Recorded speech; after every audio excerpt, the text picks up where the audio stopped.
Junior NTR biggest pan India movie Devara సినిమాపై అంచనాలు ఏ రేంజ్లో ఉన్నాయో ప్రత్యేకంగా చెప్పనక్కర్లేదు. కొరటాల శివ దర్శకత్వంలో రూపొందుతున్న ఈ సినిమా సమ్మర్లో రానుంది. ఇక ఫస్ట్ గ్లింప్స్ విడుదల కోసం ఫ్యాన్స్ చాలా రోజులుగా ఎదురు చూస్తూ ఉన్నారు. ఇక మొత్తానికి ఆ సమయం రానే వచ్చింది. దేవర తో మాస్ క్యారెక్టర్తో ఎన్టీఆర్ తన సత్తా చాటడానికి సిద్ధమవుతున్నారు. దేవర ఫస్ట్ సన్నివేశాలను చూస్తుంటే సినిమా పాన్ ఇండియా రేంజ్కు తగ్గట్టుగా ఇంటర్నేషనల్ స్టాండర్డ్స్తో రూపొందుతోందని తెలుస్తోంది.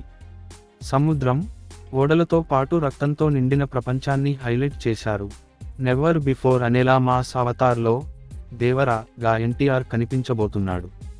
ఇక ఫస్ట్ లుక్తోనే ఒక రేంజ్లో ఆకట్టుకున్న దేవర ఇప్పుడు ఈ మినీ టీజర్తో మరింత హైప్ తెస్తున్నాడు. రక్తంతో తడిసిన డి ఆకారంలోని ఆయుధాన్ని ఎన్టీఆర్ శుభ్రం చేస్తూ, ఈ సముద్రం చేపల కంటే రక్తాన్నే ఎక్కువగా చూసింది, అందుకనే దీన్ని ఎర్ర సముద్రం అంటారు అంటూ తన పవర్ఫుల్ వాయిస్తో చెప్పటం చూస్తుంటే గూజ్ బంప్స్ రావటం పక్కా అనిపిస్తుంది.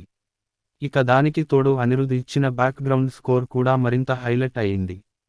NTR arts, Yuvasudha arts production banners సంయుక్తంగా నిర్మిస్తున్న ఈ సినిమాలో ప్రకాష్ రాజ్, శ్రీకాంత్, టామ్ షైన్ చాకో, నరైన్ తదితరులు కీలక పాత్రల్లో నటిస్తున్నారు.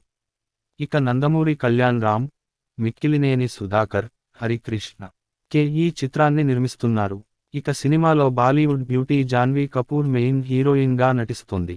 మరో బాలీవుడ్ స్టార్ సైఫ్ అలీ ఖాన్ విలన్ పాత్రలో అలరించబోతున్నారు. డైరెక్టర్ కొరటాల శివ దేవర సినిమాను పాన్ ఇండియా రేంజ్కు తగ్గట్టుగా భారీ విజువల్స్తో తెరపైకి తీసుకు రాబోతున్నట్లు తెలుస్తోంది.